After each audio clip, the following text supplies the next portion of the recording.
If you ever struggled to make the perfect Ghanaian jollof rice, stop scrolling. Today, I'm going to show you step by step how to layer and build flavor so you can finally make jollof rice that suits your preference every single time. Let's get cooking. Here are some of the ingredients we'll be using.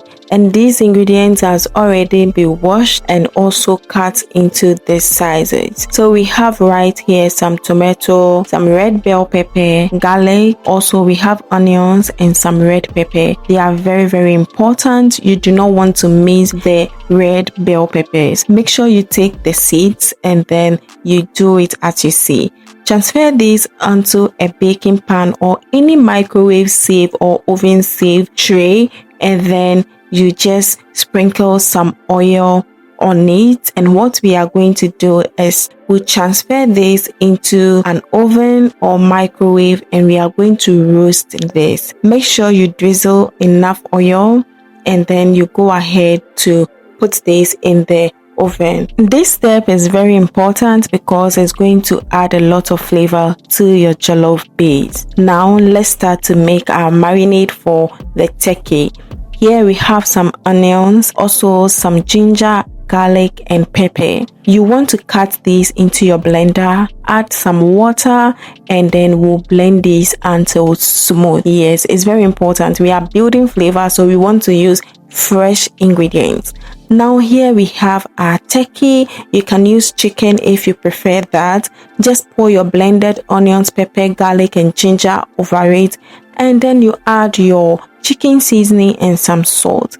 I like to always keep it simple and it's very important. You do not want to do too much because if you try doing too much, you might ruin your jollof rice. So just keep it simple and your Ghanaian jollof rice will just come out perfect. Now we set this aside for some time. Make sure you add enough water because we'll be using the water to prepare our rice. After a few minutes, our vegetables are just out and they look perfect. You don't want to burn it because if you burn it, your stew base is going to taste very bitter.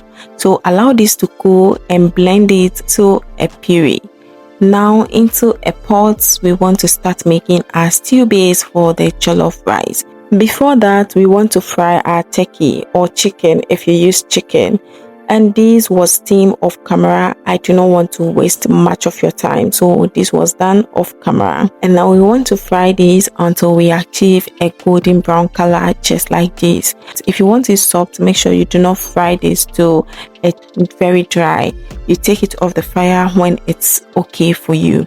Like I said, we are layering these flavors so that everything will just be able to suit your preference and you'll be able to enjoy jollof rice. After taking the turkey from the oil, we introduce some sliced onions into the same oil. We are going to fry this, and I always want to fry my onions just to this stage. I do not want them to be brown, and like this is perfect. The next important thing is tomato paste. You want to add enough tomato paste to start your stew base. Is very important. That enhances the richness of your jollof, the look. Also it enhances the taste, especially if you fry it very well, and it make your stew enough for the jollof rice. So it's very important, and you want to fry this tomato base very well because we do not want our jollof rice to taste like fresh tomato paste, not at all. So make sure you take your time, be patient with this,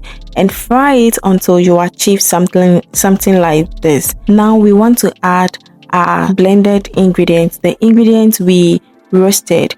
You know, everything here is red. These things are intentional because they are going to enhance the color and also the taste. You know, we use red pepper, tomato, red bell peppers.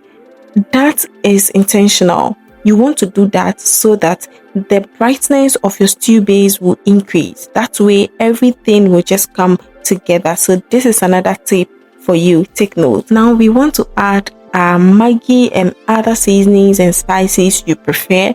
But like I said, I always like to keep it simple. I don't want to do too much, so please let's not do too much. Just follow these steps cover this, and when you see the oil coming on top like this, you are there. Okay, just take your time. I know by now you've washed your rice and ready for the next step. So mix and ensure you've tasted everything, and the salt and any other thing is just fine. We want to introduce our rice, and this is another tip I would like to share with you. Make sure your stew and your rice are balanced. The stew should be a little more than the rice. You do not want your rice to be more than your stew. That way, it's also going to decrease how bright and also the taste of your jollof rice, and you don't want that. At this stage, we want to introduce our stock. After you introduce the stock and you feel you need more water, just add a little water to it. But for me, with this quantity, the stock is just perfect because I have enough stew in this rice as well, so it's just okay. Make sure you check up on it alternatively, and you make sure you don't burn it at all, because if you want a smoky jollof rice, but I want this jollof rice to just be okay and it should be enough. This is how the rice look after the water has evaporated a little. So we are going to stir this very well to make sure that the other sides are also uniform as well. We'll cover this again, and when we come back, our rice should be ready. You want to also cover this with a kitchen napkin so that everything comes out well, just as you see. Now our Ghanaian jollof rice is just ready, and you know this is very simple to make. I'll also leave all the ingredients and other things in the description, so please do well to refer to the description to make this jollof rice. If you have any questions, put that in the comments and I'll respond to all of that. And if you enjoyed this video to this very stage, thank you so much for getting here with me, and I hope you enjoyed this video. Do not forget to share for your friends and loved ones to benefit from this as well. Also, make sure you subscribe if you haven't done that yet, and you are all welcome, and thank you so much for watching. Bye.